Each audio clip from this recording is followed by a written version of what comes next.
when you get baptized and you're supposed to be born again, it really literally means you're born in spirit, which means when you go down and come up, you no longer want to be using your flesh for too much. You understand? You don't want to continue to still be using your flesh. You just been born again, so you want to now be a little bit more in your spirit, and you want to be talking a whole lot more with God, so that you will know which direction you need to go. You'll also be able to get His will done, and you'll be able to get to your purpose and your destiny, which He has already ordained for you before you even got here.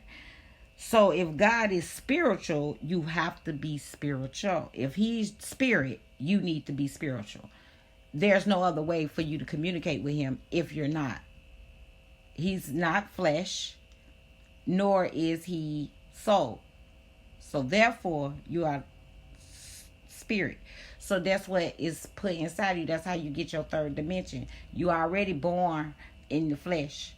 You have your soul once you enter. Then He drops the spirit, and that breath of life come through you, and you breathe. You see what I'm saying? So your spirit, His spirit is always going to be with you, because it's a part of you. Like He gave it to you. He wanted you to have a piece of Him each and every day that He give you the breath of life in order for you to arise and start your day. So, and I think it's Psalms 19. Let the words of my mouth and the meditation of my heart be acceptable in Thy sight, O Lord, my strength and my Redeemer. Okay, so we are not taught in church about meditation. But meditation is clearly when you're praying. When you're praying and you in that moment, and you know when you're praying and sometimes you really just don't have nothing to pray about. What you should be doing in your heart at that moment, in that moment of silence, is quoting scriptures in your heart, putting your name in the places of someone else's name. You do that make sense to y'all? If you put your name in the places of someone else's name. Let me see. Like 1 Corinthians 4:10. And Sabrina, instead of saying and Jabez, say, and Sabrina called the God of Israel, saying, on that thou wouldest bless me indeed, and enlarge my coast, and that thine hand might be with me, and that thou wouldest keep me from evil, that it may not grieve me. God granted me that which I requested. Like where is things where somebody else is involved, include yourself. Like put yourself in that verse and have that in your heart, and know that I can enlarge my territory, because that's what coast means. I'm enlarging my coast. Your capacity is getting larger. You're able to, you got to understand, if He said, I will give you nations, you will have generations, which means I'm giving you nations.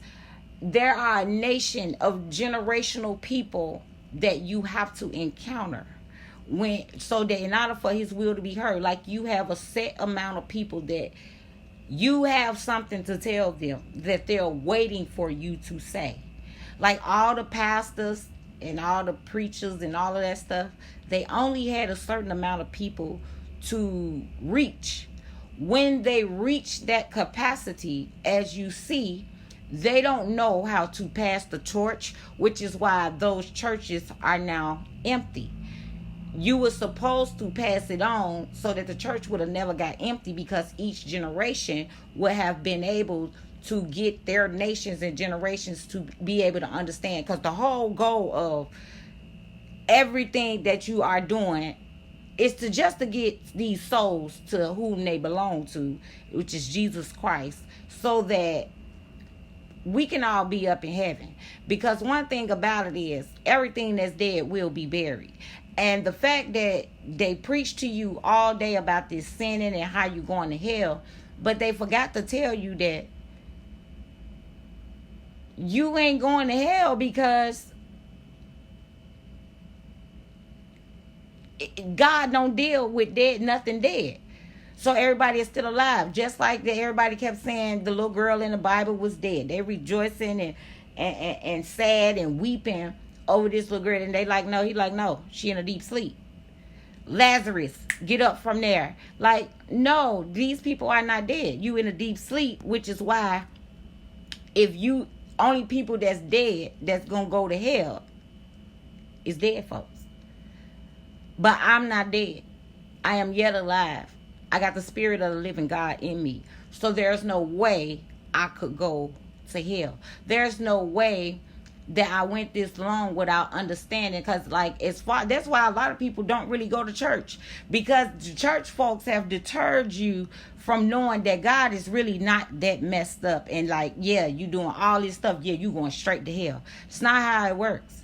And I kind of wish, like, I was kind of like some of my friends who didn't even go to church, because to be honest, the people who was not taught to do things a certain way, and the reason why you keep looking like, why they so black, why they keep having this and they keep having that, because they wasn't taught to do something that wasn't right to begin with. So God used them, just like in the Bible. People that ain't never prayed, like Job, never prayed, but he used them. You get what I'm saying? And you know why? Because y'all over there, like you said, they like to just pray. In these synagogues, they need to be seen. Like, I can't even use you, like, for real, for real.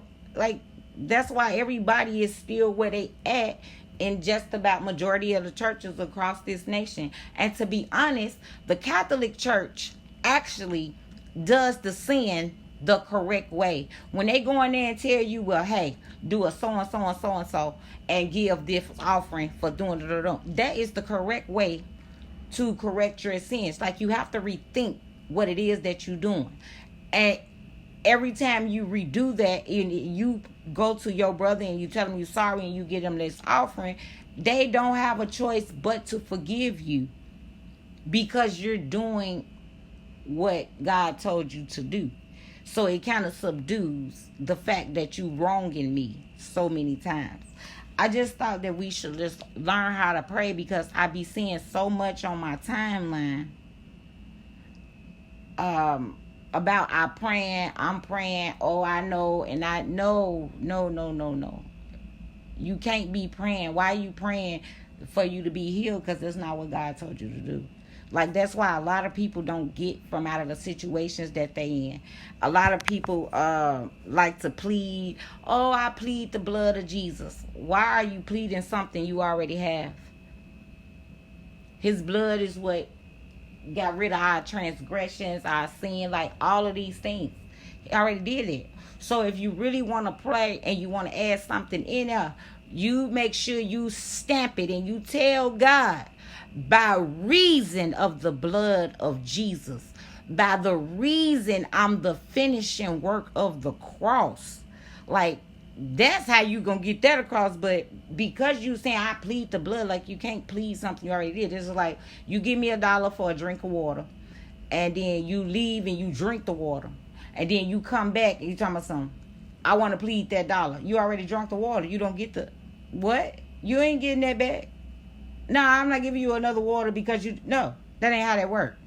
I just want us to understand, like, we need to be closer to God.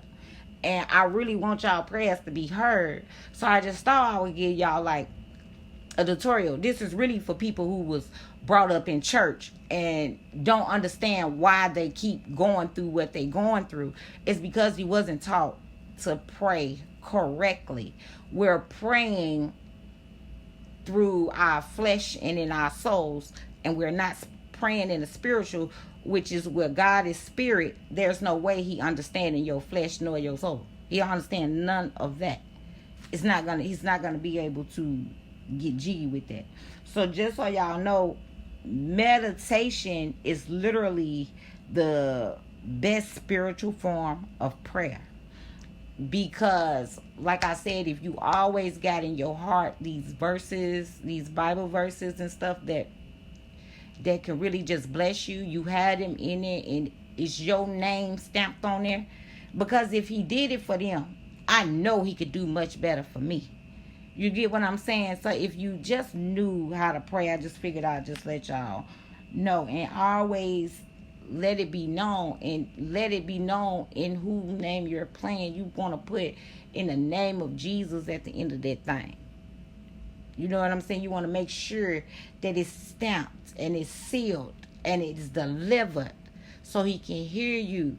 I don't care if you, because you know, if you praying and sometimes them tears get to flowing, so your prayers get silent, but your heart don't stop talking. So while you're praying though, if them words is not matching your heart, he ain't hearing you, because he's looking in your heart, because he want to know how you really feel, not what you trying to make him believe you feel.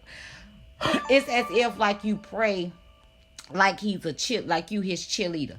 You can do it, God. I know you can do it. What? I don't need a cheerleader. I know I can do it too. I don't need you to tell me what I know how to do. I'm telling you what to do. You go do. Like I don't need to do that. You know what I'm saying? Like, and if you don't not sure, like tell God like what it is you need. Lord, I want to go and I want to heal my friend. Lord, you give me the power and the authority to be able to go in there and not let your words come back void. I can go in there and I can pray for my friend. My friend gonna feel so much better at the end of this, because I believe in you. I believe on you. I believe that you are the truth. I believe that you put me here in order for me to do these things, so I'm trying to do them. So just help me out. I just need a little bit of your power and a little bit of your authority, so I can get this cancer up out my friend, so I can be able to get this cancer up out my sister, so these headaches can stop coming to my brother. You know what I'm saying? So if you really just knew how to just talk to God the correct way, and that's in your spirit, and attach that to your heart, so that that's always in your heart, a lot of stuff you really won't even have to say, because he know what you need before you speak. And that's why he know what you need before you speak, because he already know what's in your heart. And when you get into that moment of crying and boo-hooing while you praying, that's like one of the best ones. Like, he really is attentive to you. It's just like a kid. When the baby start crying, you not walking past without making sure that baby okay. He the same way with his children. He the same way. Y'all got to understand, we are all the same age. Every last one of us. We are all the same age. There's nothing different about our ages. The only thing is that all our spirits was made in the beginning. It's just at what time is he going to release you, and what year. That's the only thing. But it's, for the most part, we all the same age. And when you pass and gone on and do what you got to do, he take his spirit back. It's his. It is his. This is his spirit. That's why all the time we be like, you been here before. Nah, that baby been here before. Rightfully so. Because we all just spirits. At the end of the day, when you this bones and all this stuff go, that's leaving. Because it's not nothing. It's dead. It's nothing. So guess what? Your spirit ain't dead. So that's why you still living. That's why you're not going to be over there at that lake of fire that they keep telling you, and why you don't go to church, because you keep on saying, I don't want to go to hell. Because every time I go in there, for me just living life, I got to go to hell. For me learning what I'm supposed to do in this life, I got to go to hell for everything. So that's pretty much what you are taught in church. If you live life, you going to hell. Or you took a sip of that wine, or you going to hell. When actually, in our actuality, Apostle Paul said that a glass of wine was good for the stomach. You know, he had him a glass of wine. You had John the Baptist, he didn't drink or nothing like that. But that's because his mother was told, don't ever drink with him and all these things, you know. So that's a whole other thing. But the whole goal is for each and every last one of us to be closer to God, so that he just won't all our souls to be nice and saved and depending on him, not depending on nobody else but him. And then you'll also be able to see and not look, so that when he say, what do you see, he'll be able to respond to you and be like, you see well, let me expedite this, let me hurry up and get this for you. So the closer you are to him, the faster the things get done. Your inheritance kick in that much the more. So I just wanted to throw this out here for y'all, because it just was hurting my feelings kind of sort of to see everybody keep saying, oh, I'm praying, I'm praying, I'm praying. I'm not understanding, why are you praying for things that he asked you to do? So if he says that I am the I am, do we not know that the beginning of everything that you're saying should be I am? Let the sick say I'm well. I am well. How do we know you love pretzel crust? It's really, it should not be a toss up. I am rich. I am like that should be like your daily affirmations. Like, this should never not be in your mind frame ever. Like, really, you should never ever say you're broke. He already told you that life and death is in your tongue, which means you have the power in order for you to live, or you have the power for you to go on and croak. It's up to you. What do you want to do in this life? Like, he giving you the choice. Your power to live or to die is in you, because everything that's dead most definitely gonna get buried. So what are you doing in this life, in this earth? I don't even know why people keep on trying to correct that, as if they don't understand what it was wrote. As it is in earth, as it is in heaven. So for some reason, people feel like we on earth. But I feel like if he created it, he know that apparently we're in. Just like it goes on in heaven. I believe we're in. And we keep thinking that we're on. We're in the earth. Okay? Like, we it. Like, yeah, like I strategically placed the grass and the trees, so that you could be able to walk up. But for the most part, you just gonna go down and down and down. You're in the earth. I just created some things to make it a little easier for you. So that's another thing. Like, stop trying to change stuff to what it is. And like, it has become such a habit that we just said, we're here on earth. We here on earth. We here. Are we? It's Mars on earth. It's Jupiter on earth. We don't even know what is what. We just talking about that space. Is that up in space? Are we sure that's up in space? We're not sure, because we didn't create this. But for some reason, we keep on wanting to tell the creator how his stuff was created. Like, I think we should just go with whatever he's saying, as opposed to what man is telling you. That's just my opinion.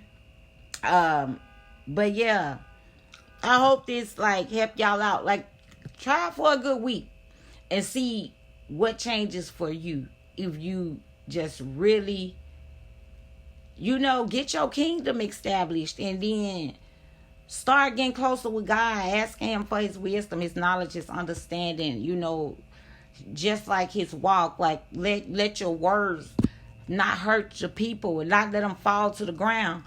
Let them be able to not come back void. Like, you don't want to keep talking. Like, I know when I talk, everybody listen. Like, I be at work and I don't even be talking to other people. I be talking to specific people, but you got 35 people trying to figure out what I'm talking about. Because when I talk, like, it demands that you hear exactly what I'm saying. Because one thing about prophecy, you can literally do that over your life each and every day. Like, you don't have to wait for no word from the prophet all the time. Some of these things you could do over yourself. Like, you prophesy over yourself. You could prophesy that, hey, in this amount of time, I'm going to be doing this. And then you put that work in. You don't think that's gonna happen? That's a desire. That should be in your heart. Like if this is really what you want to do, and you got your kingdom established there in you got this relationship with God, you don't think this stuff gonna happen for you? That's all affirmations is. Affirmations is you prophesying to yourself that these things are to come. Write it down. Make a request. Like, make you a petition to God. Write that mug and read it off every day. Put a couple verses in there that relates to what it is you need in, like 1 Corinthians 4:10, like I just read. Yeah, I know you will bless me indeed. And I know that you will give me what I have requested. I know that. I believe enough to understand that too. You know what I'm saying? So you having wisdom and knowledge really does you no good. And a lot of prophets and prophetess, they give you wisdom and knowledge, but do not understand exactly what it is. Oh, God said he gonna do the, okay. Wait. Like there's nothing else that go with it. Because that's why a lot of people feel like the prophets and stuff is liars. It's because they never gave you the knowledge or whereabout or how you will know or none of that. So when you know, like now when you got a prophet that's sitting up telling you in exactly 6 weeks, da da da da da da da. So all the wisdom and knowledge you just gave me in 6 weeks, I'll be able to understand what is going on. A lot of people, these people tell you this and they buy straight past it, like, because I didn't know what to look for. I didn't know how to look. What was I looking for? And so that blessing goes straight past him. Not that you lied, but you gave them absolutely no understanding of the wisdom and knowledge you just gave them. If you're saying, okay, sow a seed of so and so and so, and God gonna do this breakthrough for you. Okay, I sowed a seed and what was the breakthrough? You forgot to give me a part of the situation. I don't know what to look for, so I bypassed that blessing too. So pretty much it just all be done all the way over again, because yeah, you're missing a lot of your blessings because there's no understanding. So this is why you need to be closer to God, so that he can help you understand. He can lead you, guide you, counsel you, all them things, because God is everything to you. Like he is the father of fathers, the mother of mothers. You know what I'm saying? So if this spirit man that's in you is not connecting to its owner, then yeah, it's kind of hard for him to be connected to you. Like, I'm not going to be able to hear you. I don't know what you're saying because I don't see your light. We are God's lights. So you want your kingdom to have a light, so that when he look down, all he got to see is a whole bunch of lights. That's how he know who to go to and who not to go to. I see my lights. I see y'all down there. We are the lights for him. So he know. So let's just pray the right way these days. Try for 3 to 5 days and just see. Do it not totally changes the whole atmosphere of how you doing.